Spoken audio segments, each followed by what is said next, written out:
백만장자는 뉴욕 센트럴파크가 내려다 보이는 최고급 호텔방에 앉아 인터뷰 준비를 하고 있었다.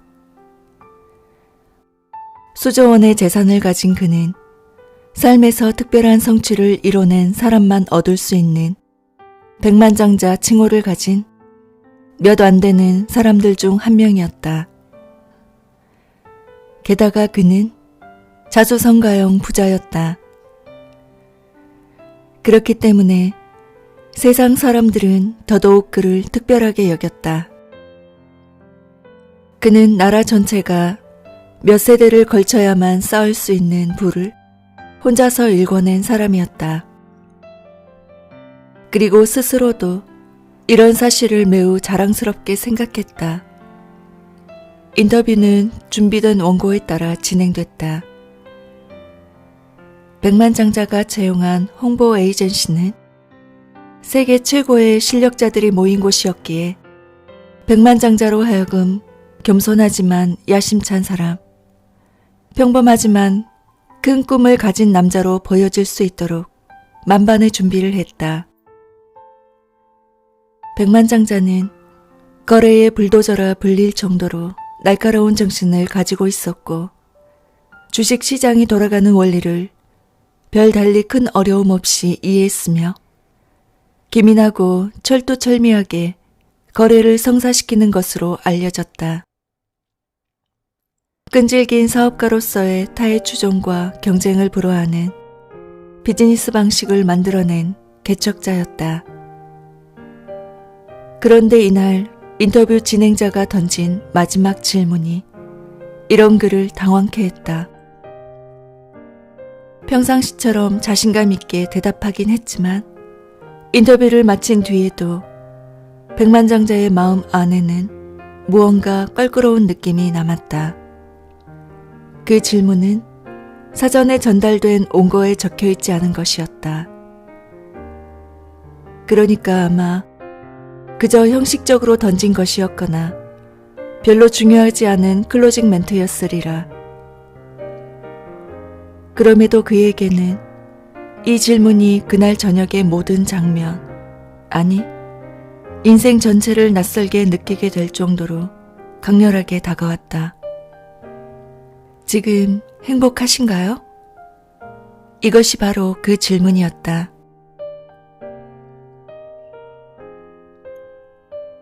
하루 일과가 끝나갈 쯤 승려는 저녁 식사 자리에 앉아 수프에서 춤추듯 피어올라 공중에서 사라지는 연기를 바라보며 생각에 잠겼다. 비영속성이야말로 인간 존재의 본질이다. 우리는 거대한 영혼으로부터 태어나지만 오로지 한정된 시간 동안만 세상을 살아가며 감각을 통해 존재를 경험한다. 그런 후에 다시 거대한 영혼 속으로 사라지게 된다. 사찰 생활을 그만두고 공식적인 직분을 내려놓은 지 30년이나 지났음에도 승려는 사람들로부터 깊은 존경과 인정을 받고 있었다. 사람들은 그를 여전히 승려라고 불렀다. 식사를 마치고 생각을 정리할 겸 승려는 영적 스승인 라마 주지승을 만나러 가야겠다는 생각이 들었다. 무언가가 마음속에서 그를 괴롭히고 있었기 때문이다. 달빛이 밝은 밤이어서 사찰의 금빛 지붕은 은빛으로 빛나고 있었다. 그 장면을 바라보고 있자니 물질 자체보다 바라보는 관점이 중요하다는 사실을 다시 한번 피부로 느꼈다. 부드러운 바람이 불어왔지만 그 안에서 차가운 밤 공기가 느껴졌다. 승려는 혼자서 조용히 잠든 구시가지의 자갈길을 걸으면서 한때 왕자였던 사람이 모든 물질적 소유물, 세속적인 관계, 장엄한 궁전을 뒤로하고 구도의 길을 걷게 된 것도 아마 오늘 같은 밤이 아니었을까 상상한다. 왕자는 결코 자신이 있던 곳으로 돌아가지 않았으며 훗날 위대한 붓다가 되었다. 아마 그 자신을 붓다와 비교하는 것은 적절치 않은 일일 것이다. 그러나 지난 몇 주일간 무언가 그의 마음 안에서 자신을 괴롭히는 것이 있었고 그로 인해 승려는 감정을 제어할 수가 없었다. 라마 주지승은 그에게 자신을 발견하고 내면의 평화를 얻는 여정은 모두 올바른 질문을 던지는 데서 출발한다고 설명을 해준 적이 있었다. 아마 오늘이 답변보다는 올바른 질문이 필요한 바로 그날이리라. 승려는 라마 주지승의 거처가 있는 곳 반대편 거리로 들어서면서 벽에 그려진 그래피티 아트를 마주보게 되었다. 거기에 적힌 문구를 읽은 승려는 얼어붙었다. 신의 장난인 것일까? 아니면 운명적인 마주침인 것일까? 결국 그는 라마 주지승을 만나러 가는 대신 발길을 돌려 자신의 방으로 돌아왔다. 그는 질문을 찾은 것이다.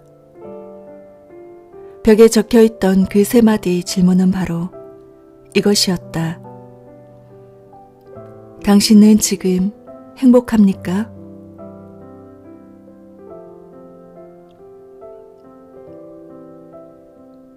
행복으로 가는 길을 하나의 여정으로 봤을 때 간소한 삶이야말로 바로 그 첫 단계입니다. 승려가 백만장자에게 말했다. 맥락 없이 던진 말이었지만 백만장자는 수긍하면서 눈을 감았다. 백만장자는 그들이 처음 협력하기로 결정했던 당시를 떠올렸다.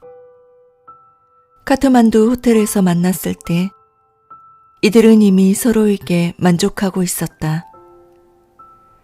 백만장자는 이 만남을 통해 그동안의 거래와는 완전히 다른 무언가를 얻을 수 있으리라 여겼다. 샹그릴라의 호텔은 많은 수익을 안겨주는 자산이 되리라.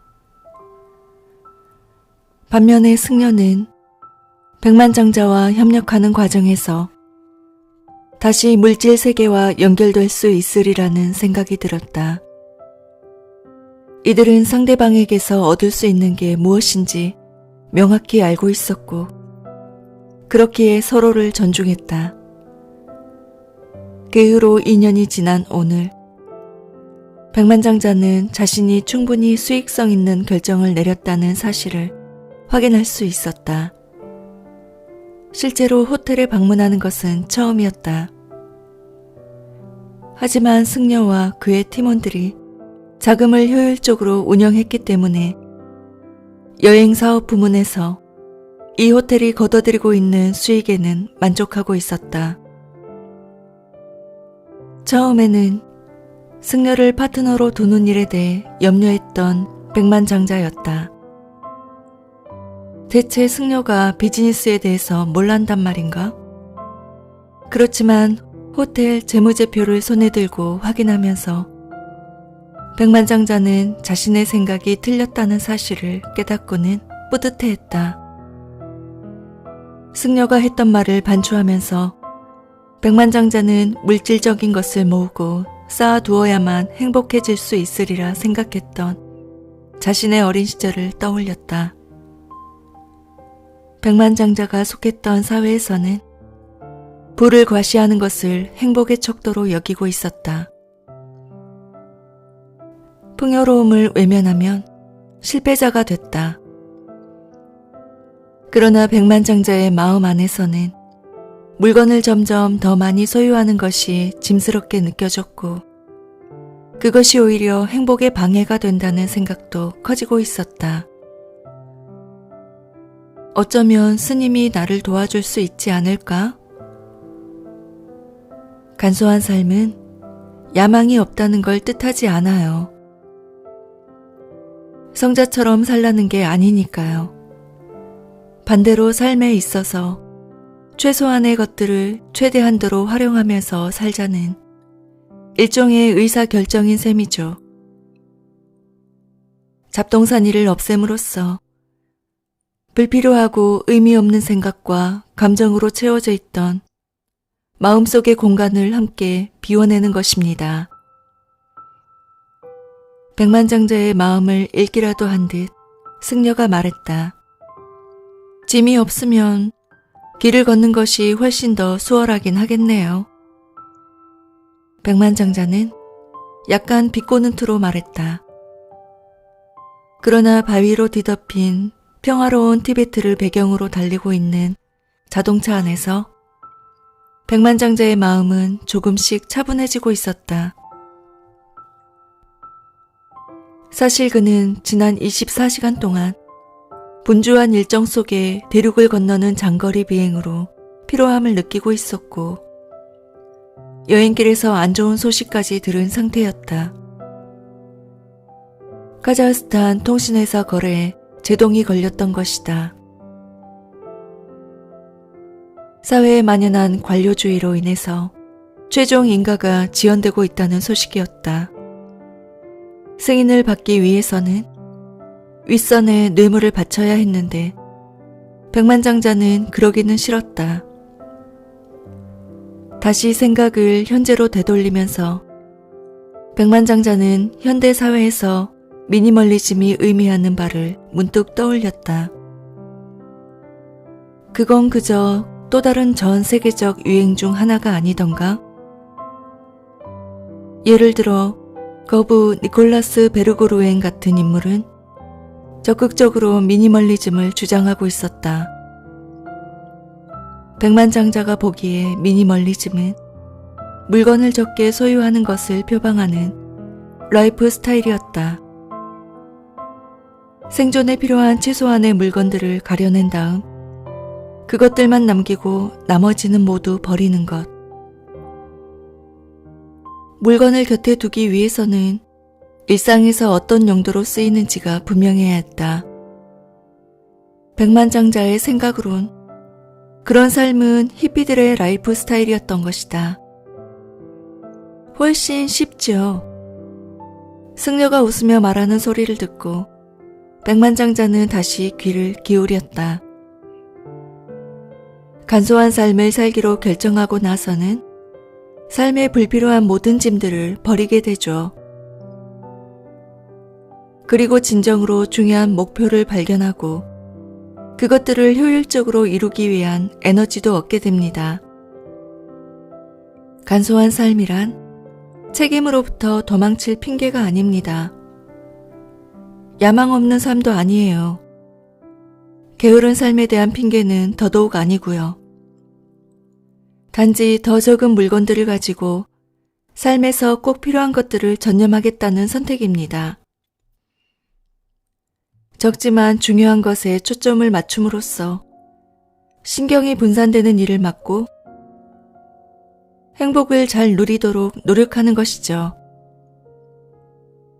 생각해보면 맞는 말이었다. 전 세계 최고의 부자인 제프 베이조스나 빌 게이츠, 워렌 버핏, 천재라 불리는 마크 저커버그처럼 놀라운 성취를 이룬 사람들은 중요한 일에 집중하는 단순한 삶을 사는 것으로 잘 알려져 있다. 스스로도 쓸데없는 데 신경 쓰지 않고 중요한 것에 집중할 수 있는 능력 덕택에 성공했다고 말한다. 큰 그림에 초점을 맞출 수 있게 된다는 것이다. 간소한 삶이 오히려 야망에 도움이 된다고요? 궁금하다는 듯이 백만장자가 물었다. 하늘은 짙은 구름으로 뒤덮여 회색빛이 되어가고 있었다. 이곳에서는 비가 오는 날이 극히 드물었지만 구름이 갑작스레 하늘을 뒤덮은 일은 잦았다. 물리적 미니멀리즘을 정신적 영역으로 옮겨오게 되면 본질적인 것을 추구할 수 있는 자유가 주어지죠.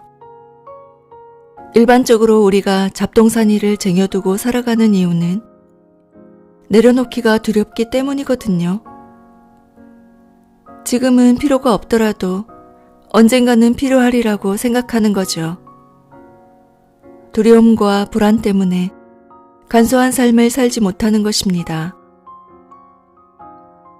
예를 들어 간소한 삶을 살면 사람들에게 무시당할 것이고 사회적인 위상에 손상을 입는 것이며 야망과 꿈이 사라질 거라고 생각하는 거죠.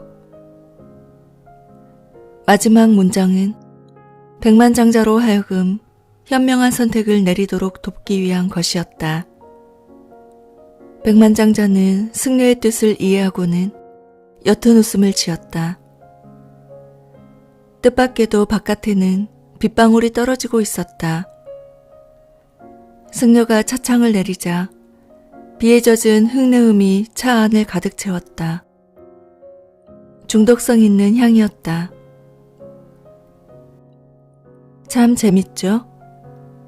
우리는 사람들을 국적이나 인종에 따라 구분하지만 땅을 적시는 비내음은 어디서나 같으니까요. 백만장자가 작게 속삭였다. 승려는 용케 이 말을 알아듣고는 이렇게 답했다.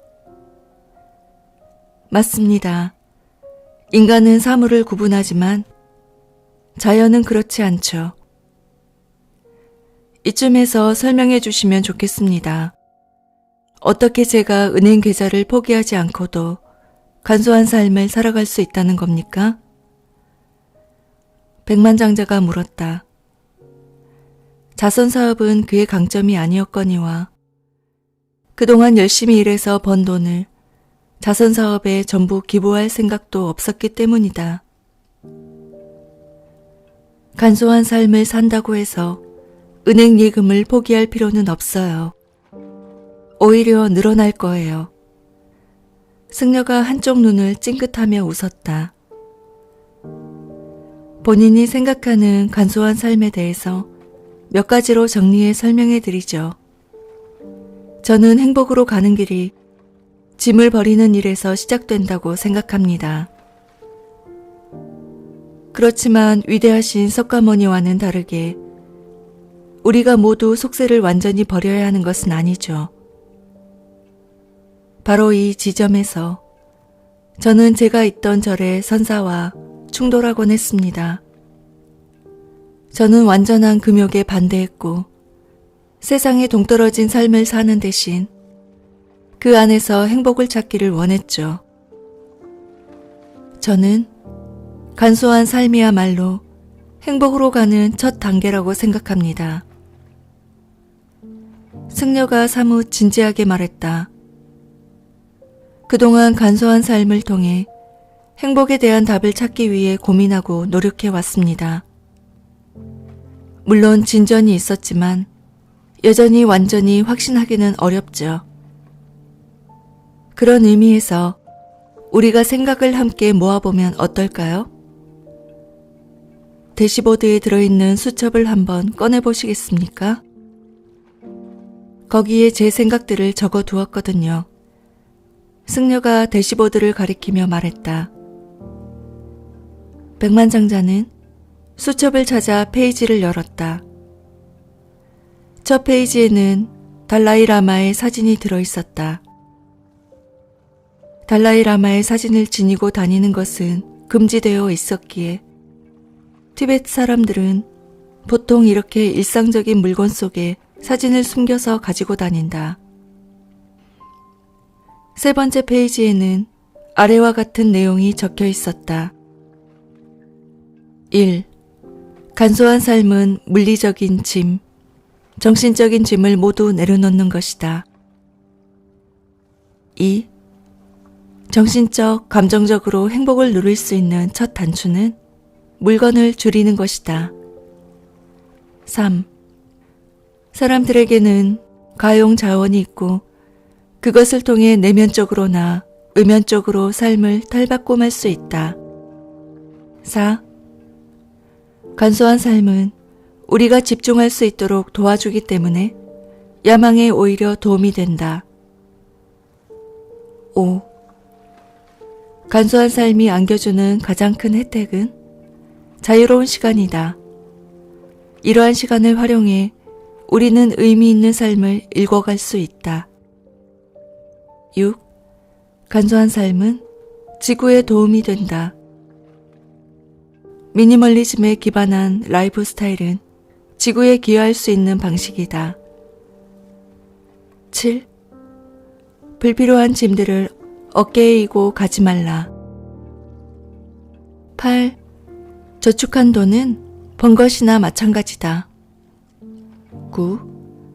간소한 삶을 산다고 누구나 성자가 되는 것은 아니다.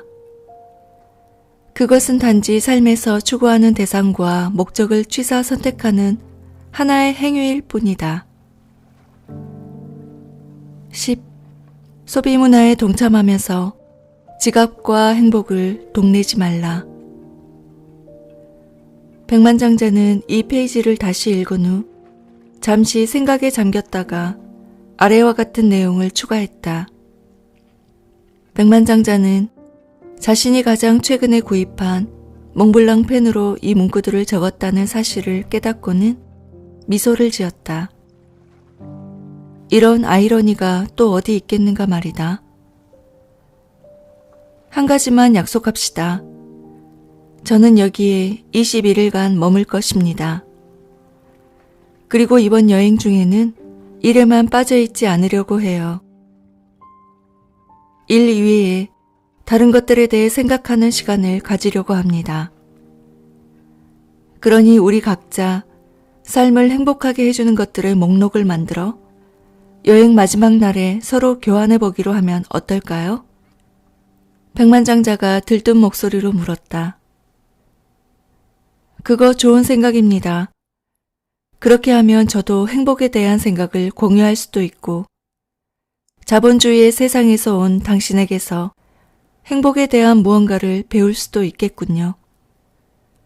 앞으로 일어날 일들을 상상하며 둘은 마주보고 껄껄 웃었다.